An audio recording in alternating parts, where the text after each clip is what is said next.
The history of cosmetics spans at least 6,000 years and is present in almost every society on Earth. Some argue that cosmetic body art was the earliest form of ritual in human culture, dating over 100,000 years ago from the African Middle Stone Age. The evidence for this comes in the form of utilized red mineral pigments including crayons associated with the emergence of Homo sapiens in Africa. Archaeological evidence of cosmetics certainly dates from ancient Egypt and Greece. According to one source, early major developments include the use of castor oil in ancient Egypt as a protective balm and skin creams made of beeswax, olive oil, and rose water described by the Romans. The ancient Greeks also used cosmetics. Cosmetics are mentioned in the Old Testament, 2 Kings chapter 9 verse 30, where Jezebel painted her eyelids, approximately 840 BC, and the Book of Esther describes various beauty treatments as well. Cosmetics were also used in ancient Rome, although much of Roman literature suggests that it was frowned upon. It is known that some women in ancient Rome used various substances, including lead-based formulas, to whiten the skin, and kohl was used to line the eyes.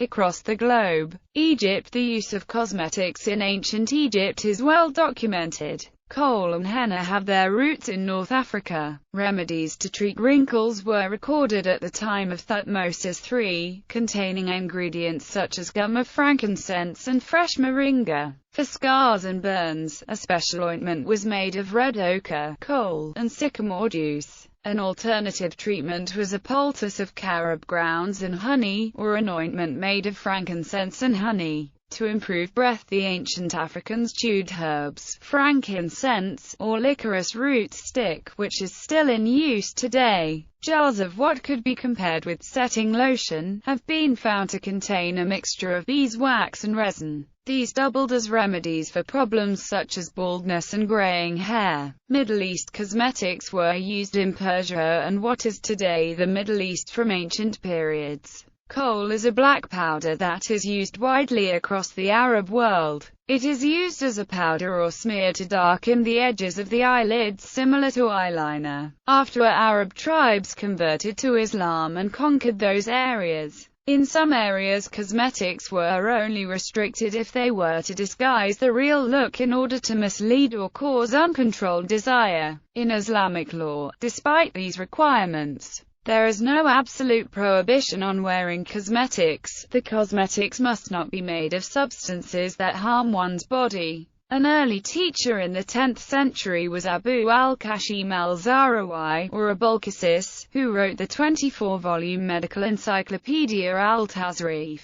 A chapter of the 19th volume was dedicated to cosmetics. As the treatise was translated into Latin, the cosmetic chapter was used in the West. Al-Zahrawi considered cosmetics a branch of medicine, which he called medicine of beauty. He deals with perfumes, scented aromatics and incense. There were perfumed sticks rolled and pressed in special molds, perhaps the earliest antecedents of present-day lipsticks and solid deodorants. He also used oily substances called adan for medication and beautification. Chinese people began to stain their fingernails with gum arabic, gelatin, beeswax and egg white from around 3000 BCE. The colors used represented social class. Chu dynasty royals wore gold and silver, later royals wore black or red. The lower classes were forbidden to wear bright colors on their nails. Flowers play an important decorative role in China. Legend has it that once on the 7th day of the first lunar month, while Princess Shouyang, daughter of Emperor Wu of Lusong, was resting under the eaves of Hanjiang Palace near the plum trees after wandering in the gardens, a plum blossom drifted down onto her fair face, leaving a floral imprint on her forehead that enhanced her beauty further.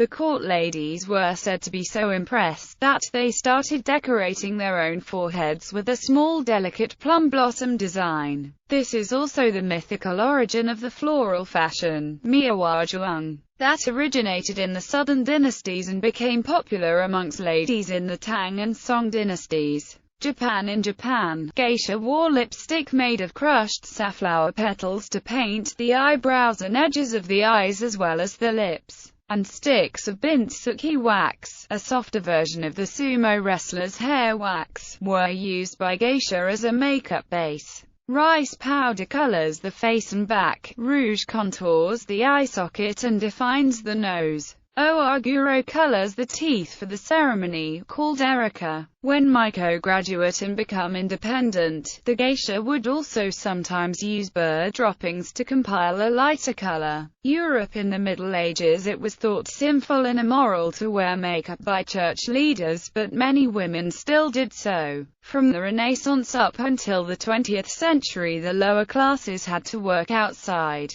in agricultural jobs, and the typically light-colored European's skin was darkened by exposure to the sun. The higher a person was in status, the more leisure time he or she had to spend indoors, which kept their skin pale. Thus, the highest class of European society were pale, resulting in European men and mostly women attempting to lighten their skin directly, or using white powder on their skin to look more aristocratic. A variety of products were used, including white lead paint, which also may have contained arsenic, which also poisoned women and killed many. Queen Elizabeth I of England was one well-known user of white lead, with which she created a look known as the Mask of Youth. Portraits of the Queen by Nicholas Hilliard from later in her reign are illustrative of her influential style. Pale faces were a trend during the European Middle Ages. 16th century women would bleed themselves to achieve pale skin. Spanish prostitutes wore pink makeup to contract pale skin.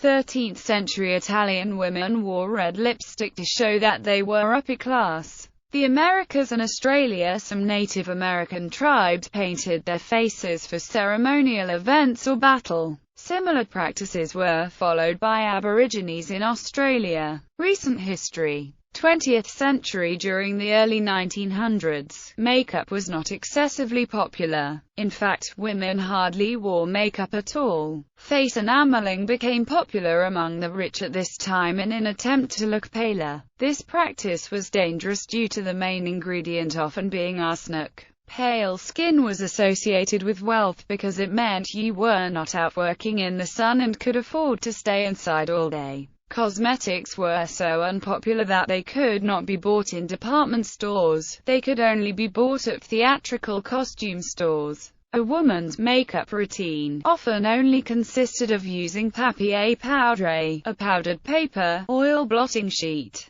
to whiten the nose in the winter and shine their cheeks in the summer. Rouge was considered provocative, so was only seen on women of the night. Some women used burnt matchsticks to darken eyelashes, and geranium and poppy petals to stain their lips. Vaseline became high in demand because it was used on chapped lips, as a base for hair tonic, and soap. Toilet waters were introduced in the early 1900s, but only lavender water or refined cologne was admissible for women to wear. Cosmetic deodorant was invented in 1888 by an unknown inventor from Philadelphia and was trademarked under the name Mum. Roll-on deodorant was launched in 1952, and aerosol deodorant in 1965. Around 1910, makeup became fashionable in the United States of America and Europe owing to the influence of ballet and theater stars such as Matilda Szynska and Sarah Bernhardt.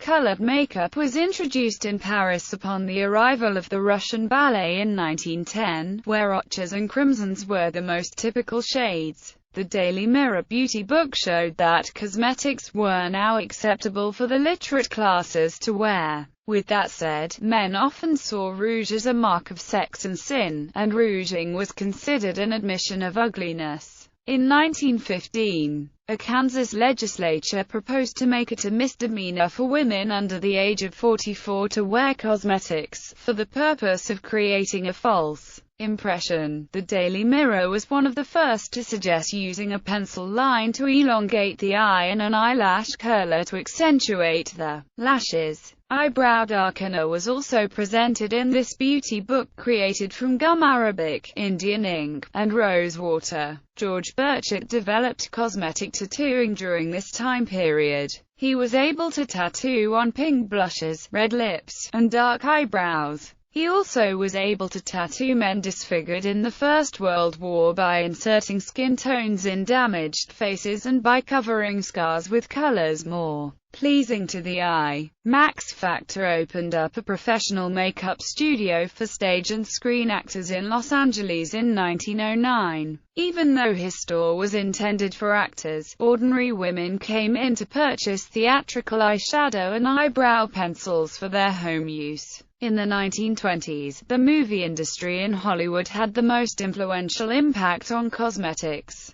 Stars such as Theda Bara had a substantial effect on the makeup industry. Helena Rubinstein was Bara's makeup artist. She created mascara for the actress, relying on her experiments with kohl. Others who saw the opportunity for the mass market of cosmetics during this time were Max Factor, Sr., and Elizabeth Arden. Many of the present-day makeup manufacturers were established during the 1920s and 1930s. Lipsticks were one of the most popular cosmetics of this time, more so than rouge and powder, because they were colorful and cheap. In 1915, Maurice Levy invented the metal container for lipstick, which gave license to its mass production. The flapper style also influenced the cosmetics of the 1920s, which embraced dark eyes, red lipstick, red nail polish, and the suntan. Invented as a fashion statement by Coco Chanel, the eyebrow pencil really took off in the 1920s, in part because it was technologically superior to what it had been, due to a new ingredient: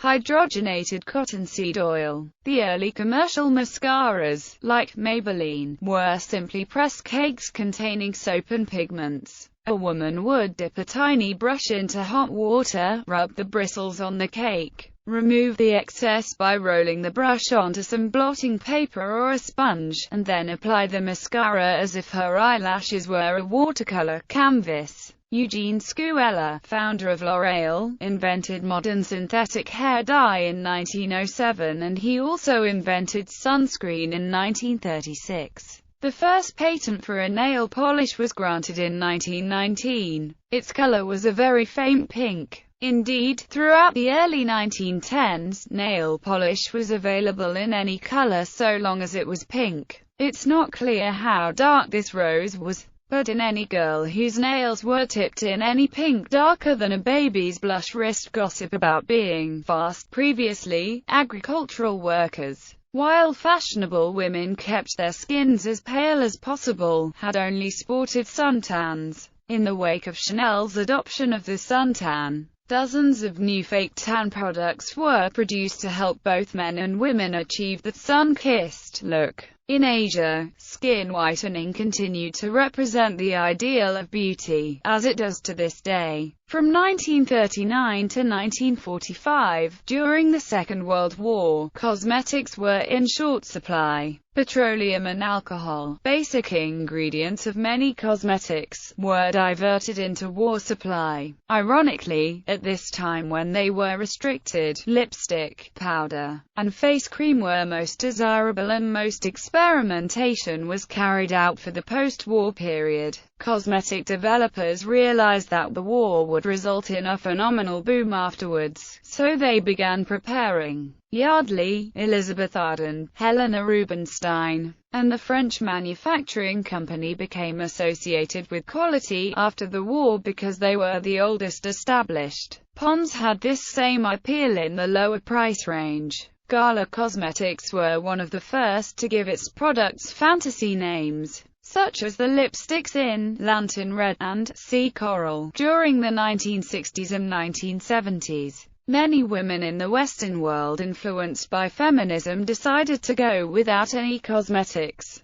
The anti-cosmetics movement was an outgrowth of this. Feminists in this movement object to cosmetics' role in the second-class status of women, making them mere sex objects who must waste time with cosmetics. Cosmetics in the 1970s were divided into a natural look for day and a more sexualized image for evening. Non-allergic makeup appeared when the bare face was in fashion as women became more interested in the chemical value of their makeup. Modern developments in technology, such as the high shear mixer, facilitated the production of cosmetics which were more natural-looking and had greater staying power in wear than their predecessors. The prime cosmetic of the time was eyeshadow, though women also were interested in new lipstick colors such as lilac, green, and silver. These lipsticks were often mixed with pale pinks and whites, so women could create their own individual shades.